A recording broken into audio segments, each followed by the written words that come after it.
Hello ladies and gentlemen, welcome back to Divide and Conquer as we are continue with faction overviews with this week.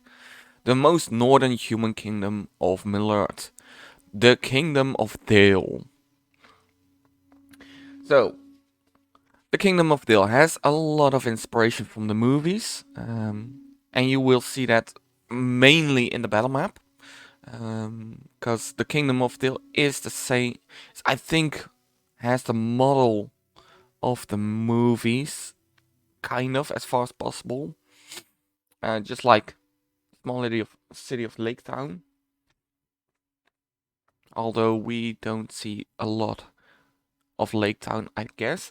But without further ado, let's dive in. As Dale, you have 4 starting regions. So you start with an average starting position. You have Dale most up north, Eskarot, Grasgard, and over here Burmalinge.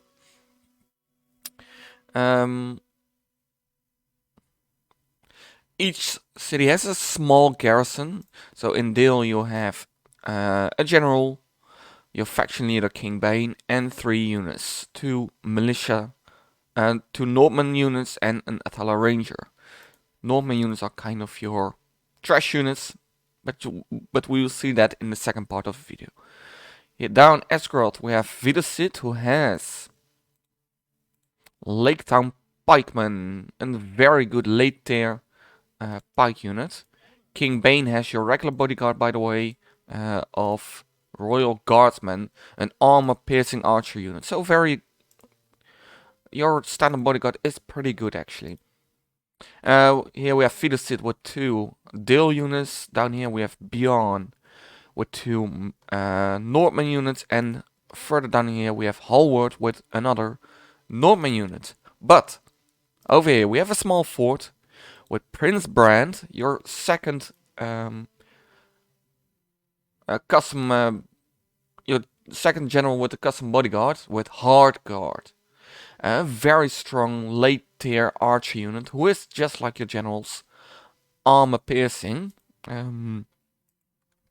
with a small Dale garrison. So it's pretty clear that the strength of your army is here with Prince Brand. Now we already talked about bodyguards. You have 2 custom bodyguards. The other 3 are your standard bodyguard of Royal Guardsmen. Then dealing with family trees. As Dale, you have a family tree. It's a small one, and it's pretty accurate. Over here we have King Bard. He had 1 son and 2 daughters, Secret and Matilda, and King Bane. King Bane has 1 son, Prince Brand, and Howard has been married into the family with his son Bjorn. So you have a family tree. So that is, I think it's always nice to have a family tree instead of Teutonic, because it just normally it works better when generals died. If both of your faction leader and faction heir, I think in the same battle, died, with a Teutonic faction, the faction is immediately eliminated. So you don't have the same issues with a family tree. Then dealing with geographical area and the defensibility of your realm. Well, we are here up north, almost as north as possible, and that means that we have a pretty alright defensible area. To the north we have Erebor, our strong and long-lasting allies. Well, long-lasting. Ever since the Battle of 5 Armies, we have been good friends with the Dwarves and the Elves, and that reflects in both diplomacy and another way, but we come to that soon. So to the north we have Erebor, which will shield us from Gundabad coming down south.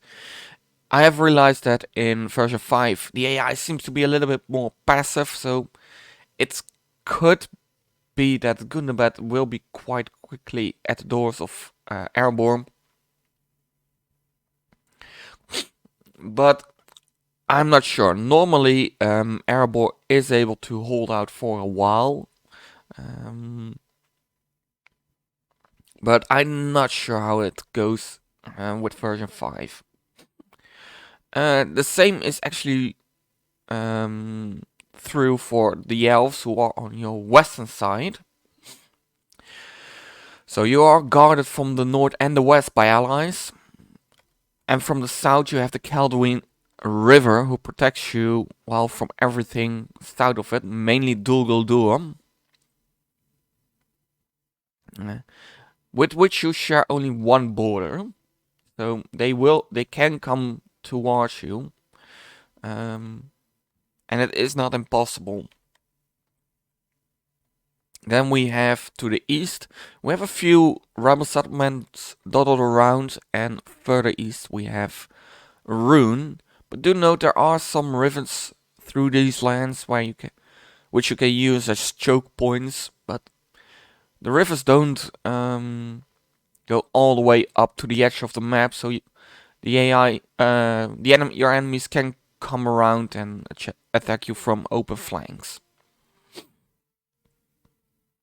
So your area is quite defensible, because your main enemies will be Rhun and Dûl Guldur. Now, Dûl Guldur, and especially in the early stages of the game, will only come from down south here up towards Esgaroth. Esgaroth is at risk because it is before the bridges that lies over here, so it can be attacked. And you cannot hold them on some choke point to keep them out of your area. But the advantage is that Esgaroth is a pretty defensible city, so if you have a few troops in there, get the town hall to tier 2 or 3, you should be able to have enough free upkeep to maintain a decent army. And down here in the east, we have the rivers I just told you about to hold off Rhun when necessary, but I would advise you to take Winterian ER as quickly as possible, then, because then you have this river line over here, with I think only 2 or 3 entrance points, so it should be quite easy to defend from there. You can have some ships patrolling around to prevent them from landing some troops by boat. So overall, pretty defensible area. I do need to say there are a few crossings along the Khazad-Dûm river. I think there is over here with the border, there's one. And we have a 2-way crossing over here at Erland Ferry, which is this province.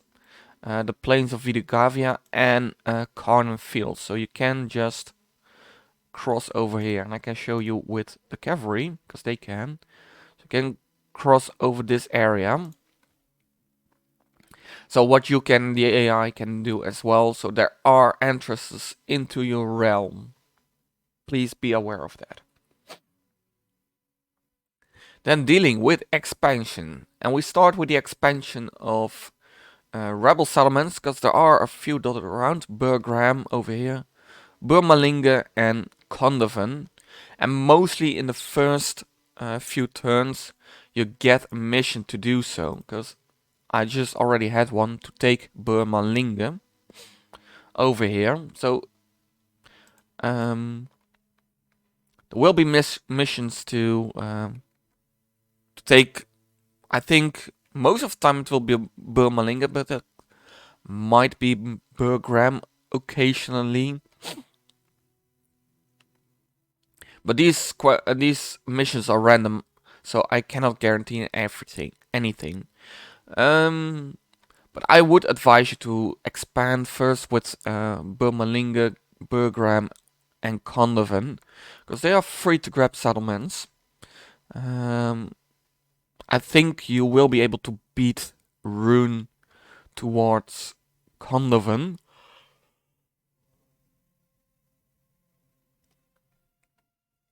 because they are more set on going after Dorwinion early stage. So I think you will be able to manage to take these 3 cities first before really going to war. But do note, these are pretty crappy settlements. Burgram is a castle type, but it's only the first tier of castle type, so it's a keep. Burmalinge is just a town, and Kondovan is even not a town, it's just a village. So don't expect huge amounts of income from these cities.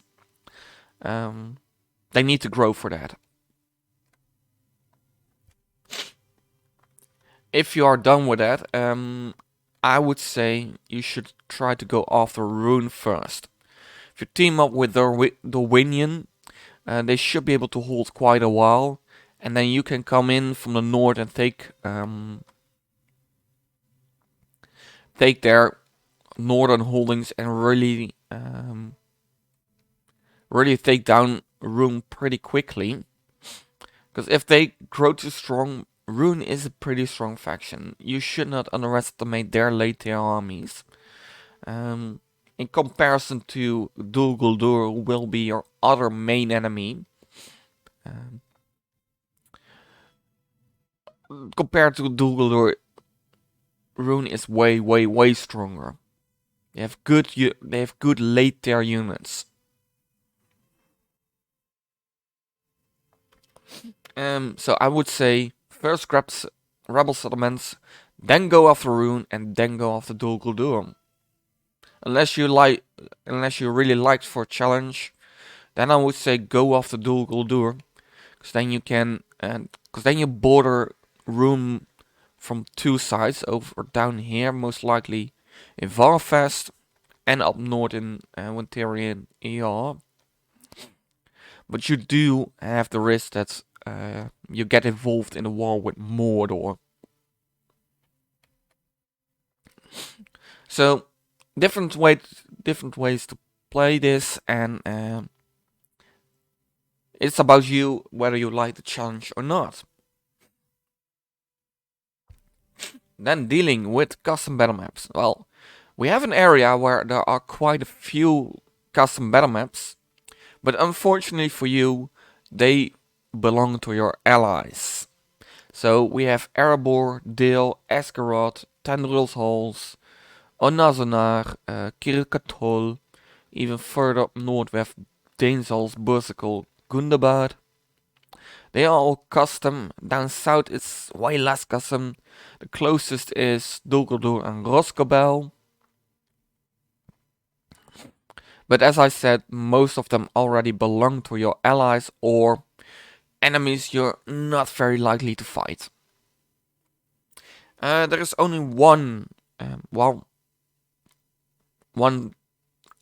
another side on that on this, but I don't necessarily say it's a good thing. In the game there are invasions called upon by Sauron, and it basically means that all evil factions declare war on the invasion target and send armies towards it.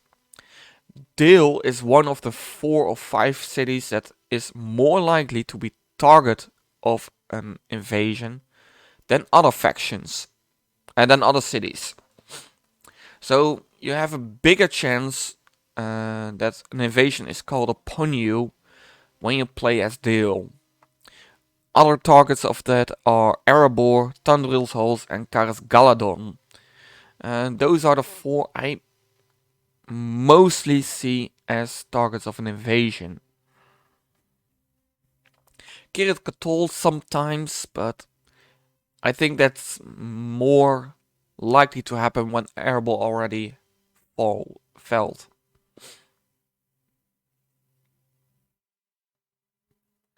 So that is about custom battle maps. Then dealing with diplomacy. As I already said, you are allied to Erebor and the Woodland Realm. You're also allied to Dorwinion, who are strong trading partners, and Khazad-Dûm, and that has to do with your connection with Lord Balin. Then dealing with building and culture. Well, you are a Northman faction, so you share your culture with the Anduin Vale and Rohan, I think. And I think that's about it. Dorwinion, you also share cultures with, but that's about it. Mainly the people from Rovanion and the Eotieth of Rohan. So that is your culture. Then we will deal first with the blacksmith. As a Northman culture, as a human Northman faction, you have normally access to 3 tiers of smithing: the leather tanner, the leather worker, and the blacksmith. But since you have this connection to the Dwarves of Erebor, you have an extra boost on your armor, which is the Dwarven Armorer. So you have an extra tier in armoring. Then going to the ports, because with ports we also deal with the ships. You have 3 tiers of ports. You are a trading faction, so you thrive by trading, but you are not specifically a seafaring nation. So you build ships, that's true, but you are not master shipbuilders or something. So that's why you only have access towards the longship. Besides the mercenary cog, the warship in the game. So you're not a shipbuilding faction, but you do have ships. As I already said, you are a trading faction, and that emphasizes. That's shown in that you have an extra building for trade, the trade routes. And I think it's a pretty useful building. If you build Builder's Hut first, you get a nice discount, and it made them pretty cheap. I think the trading post is with the first tier of the Builder's Hut, I think 1050. So very nice, and it will repay themselves pretty quickly. It has 3 tiers, and each gives you increase of tradable goods and a flat income. So it will, on the long term, it will really boost your income.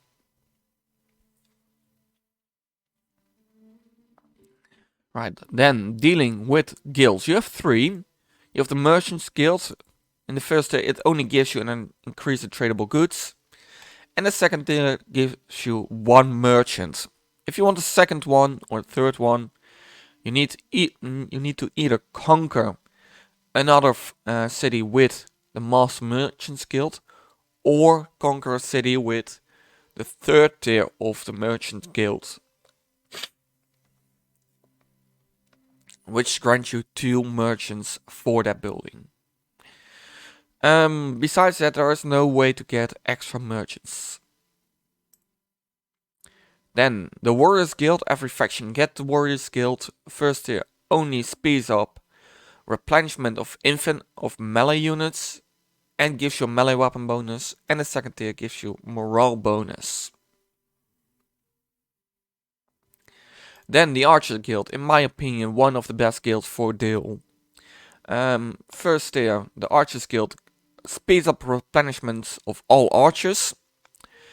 The second tier, Bard's Hall, provides you with the training of barding marksmen and also speeds up replenishment. And the third tier, Order of the Black Arrow, gives you marksman, herd guard, and speeds up replenishment.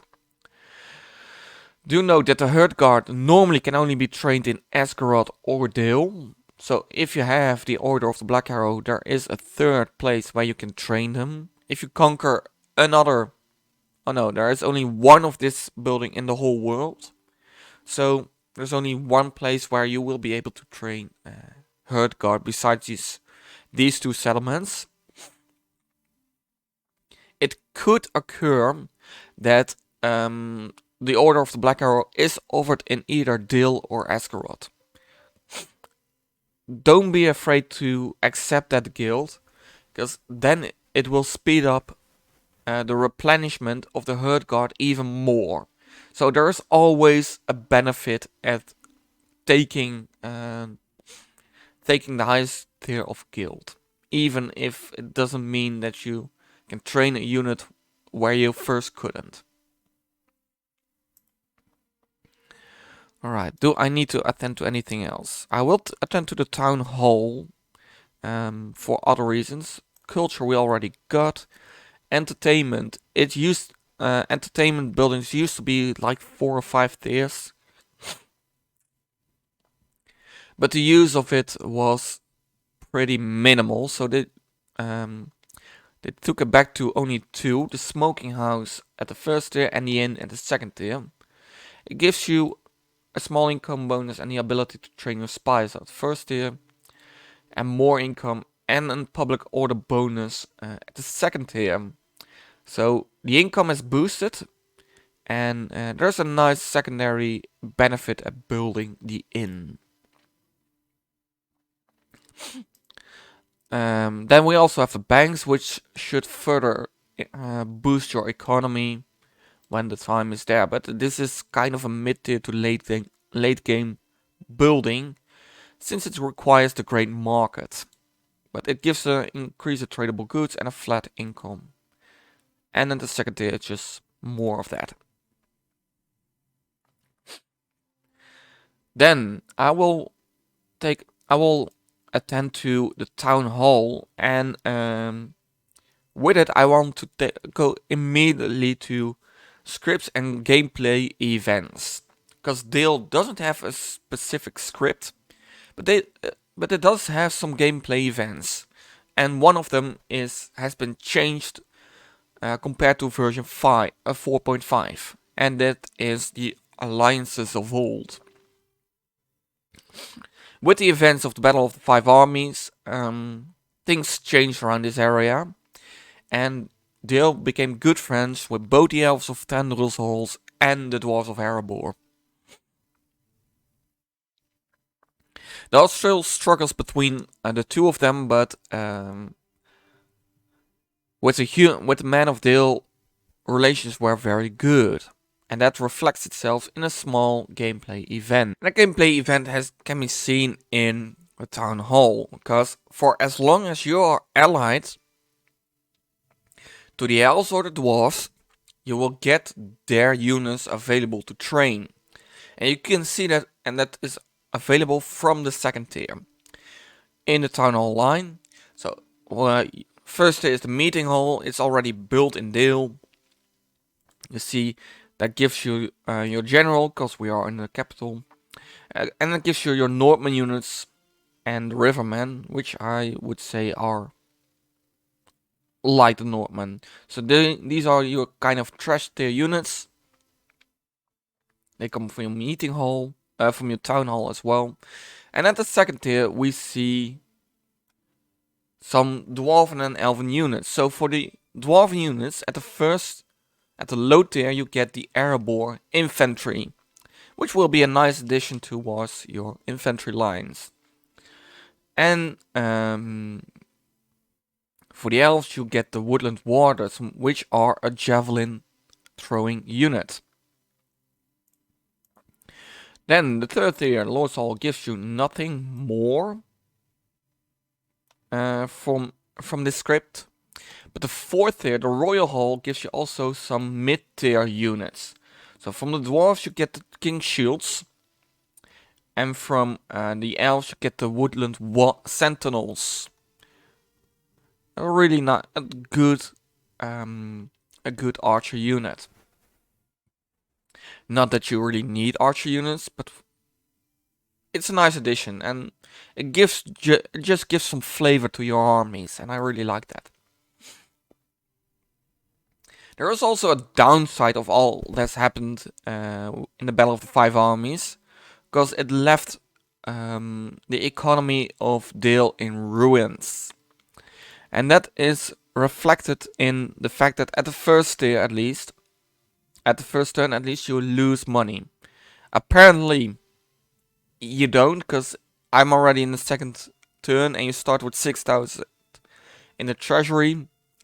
So if you really do nothing, you're already earning money. But if you start building and training, you will see that you will lose money, and you will lose money quickly. But it can be easily fixed. So if you build, for example, a grain exchange in all your cities, which is pretty cheap, because we don't even have the effects of the masons all in, and it's not even 1,000. So if you build your grain exchange in every city, probably your money issues are already solved. Besides that, you can choose to get everything that's not free from upkeep in a fort, and pull them in the city when necessary, when you need to defend it. So that way you can save some money as well. Personally, I would prefer in certain cities to try to build a meeting hall. I think, for example, in here, just build a meeting hall because it gives the free upkeep to your generals and the Northman units. And on the long run, it will save. I think it will save more money than building the grain exchange, because it now gives only one free upkeep. That means I think your generals are more expensive, so it will take the general. Yes, it will save you 250 coins each turn, which is in 4 turns 1,000, and that means that you potentially can already build something else.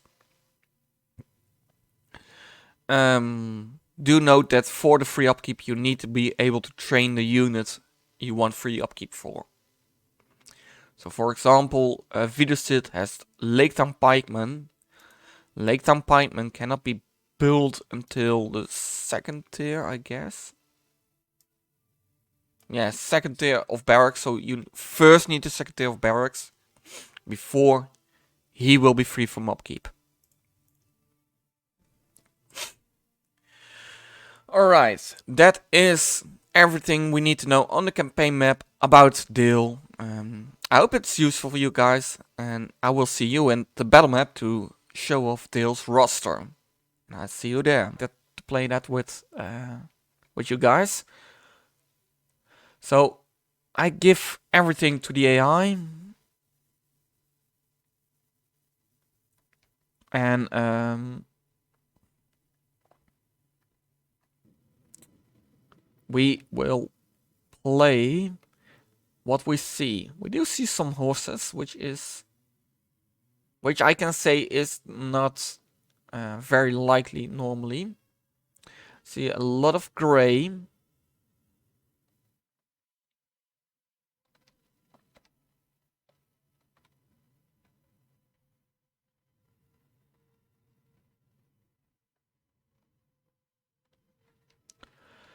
Do you see some red over here? It's not really a giveaway. I think we might see something that might be a giveaway. Maybe not.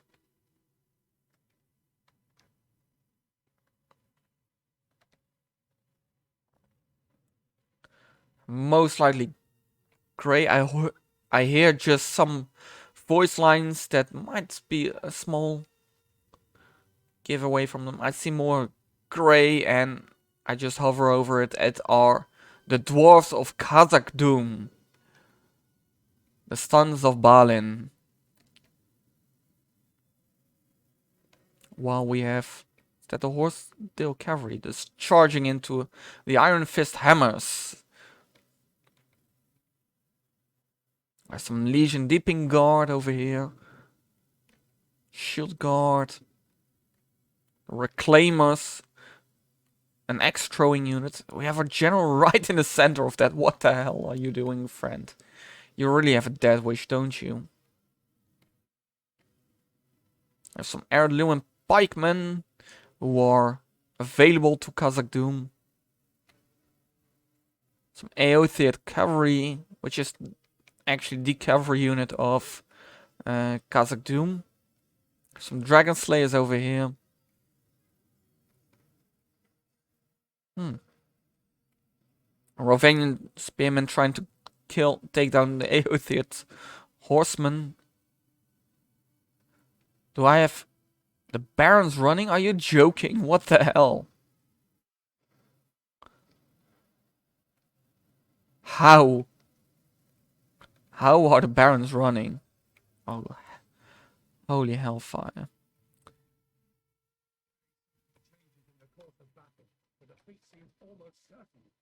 Yeah.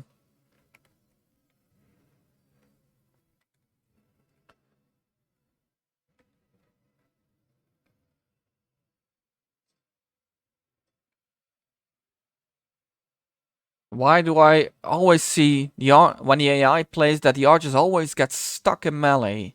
What the hell is that? And I have my horses fighting with spearmen. How terrible can you manage your army? Seriously, guys. At least we're winning over here, kind of, I guess. The militias, it's surprisingly enough. But it's terrible. But for now, I will say goodbye to all of you. I hope you have enjoyed this overview. I hope you find some use in it. But for now, I say goodbye to you all. And until next time, goodbye.